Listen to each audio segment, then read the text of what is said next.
Today I want to talk about a new approach for ultra-tight confinement of atoms in an optical lattice using Rydberg dressing.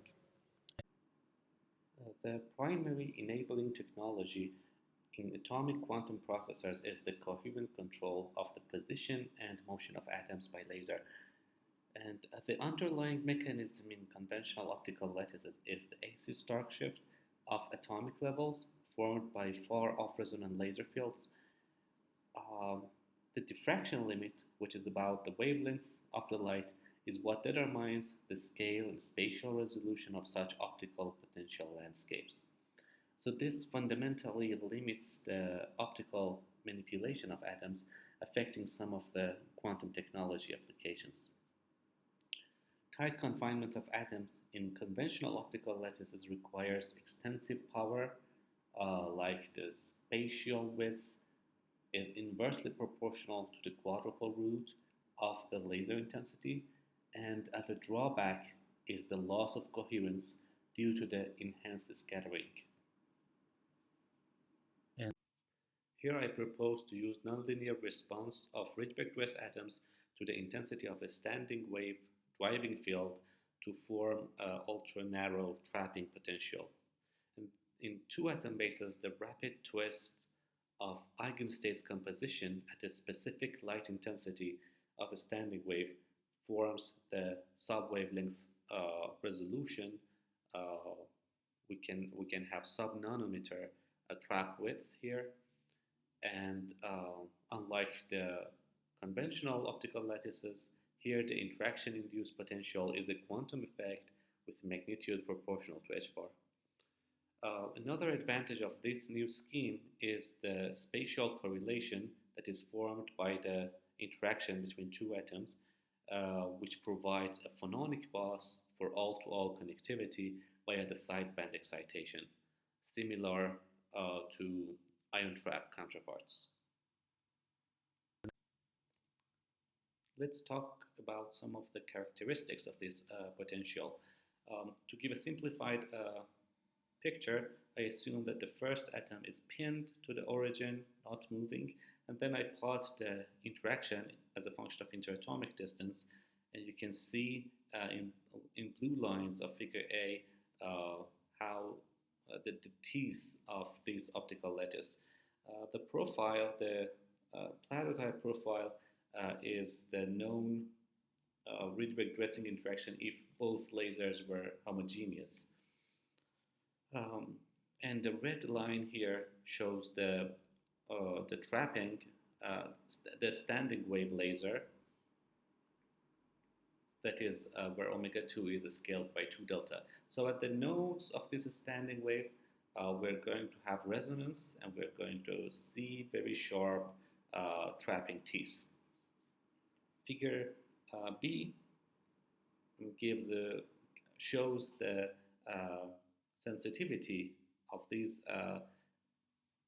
resonance to the laser intensity, which is scaled by gamma p, the decay rate from the intermediate level. So it forms a very pretty narrow resonance region. And figure C shows a zoomed in version of one of the teeth around J's standing wave node. So the Lorentzian shape of potential is shown here with a width that is characterized by the gamma p wave vector and omega 2 variations. In a more realistic case, I have both atoms free to move, so I should consider distinguished laser intensity in the standing wave for the two atoms. In the right figure, you can see the level scheme in the two atom bases, and when two atoms are within the blockade radius, the double Rydberg excitation EE would asymptotically be decoupled, and the remaining part of the system could be solved by three order of perturbation to find the potential that I present here. And the resonant points of the potential are at the point where the denominator is minimum, where the condition is given here, and this gives me a kind of correlation between the position of two atoms. Also, please note that the sign of interaction is given by delta, and the dipolar Rydberg interaction's role is only to make the double Rydberg excitation out of resonance, and the effective potential is generated by the collective light shift. So the delta is what determines the sign of interaction. Here I have plotted the spatial correlation of the potential. You can see the potential in A is plotted as a function of the position of two atoms. The tiny dots shows the position of the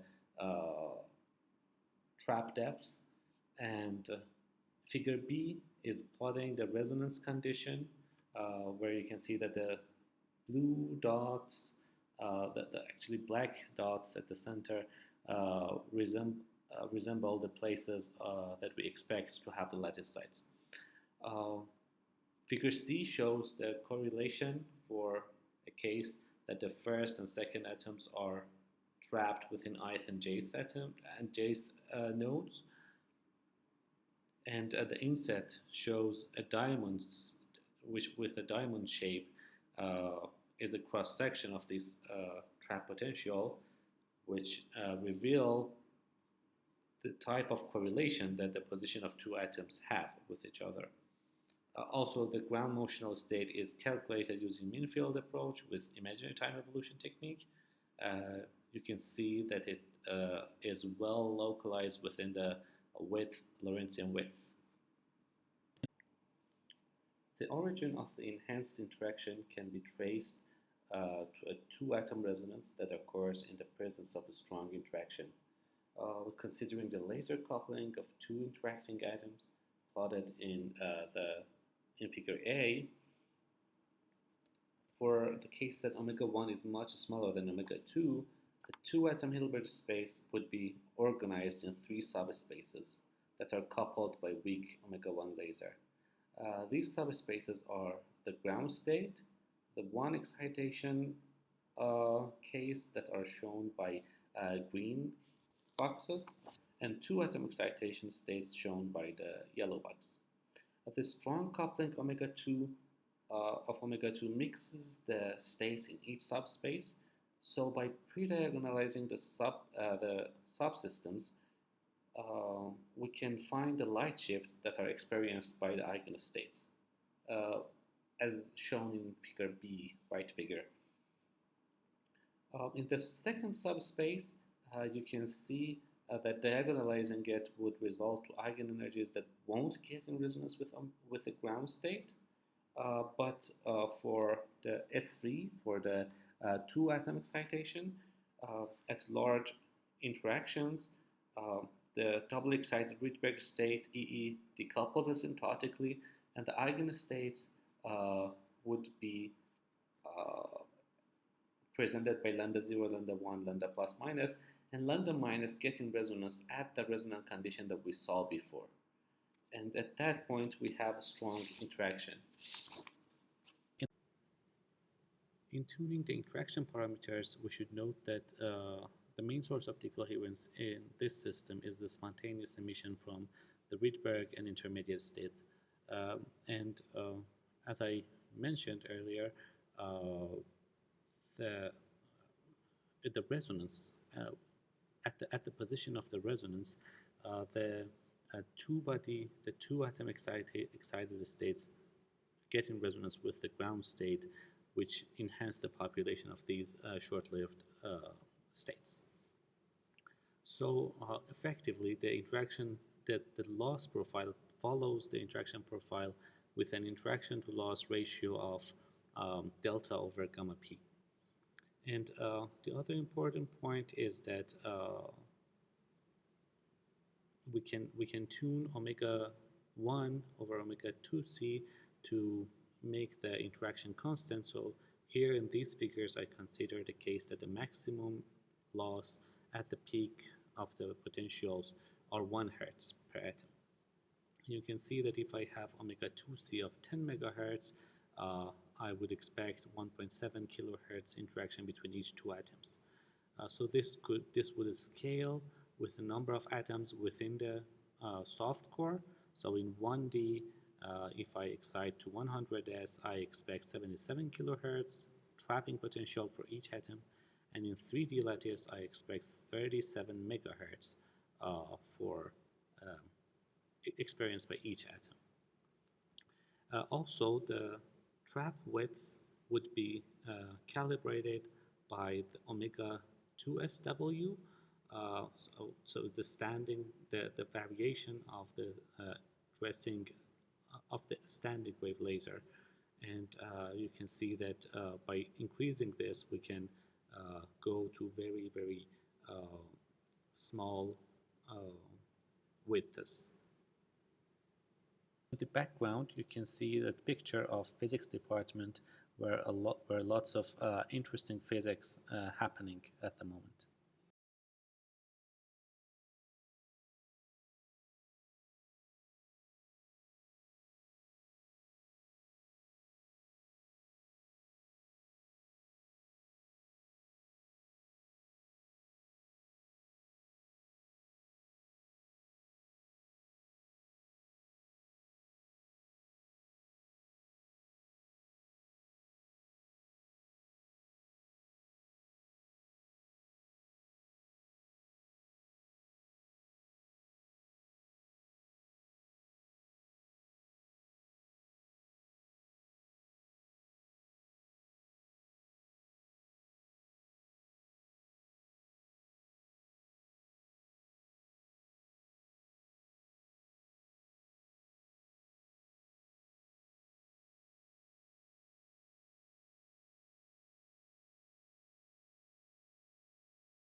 The proposed scheme brings multiple applications.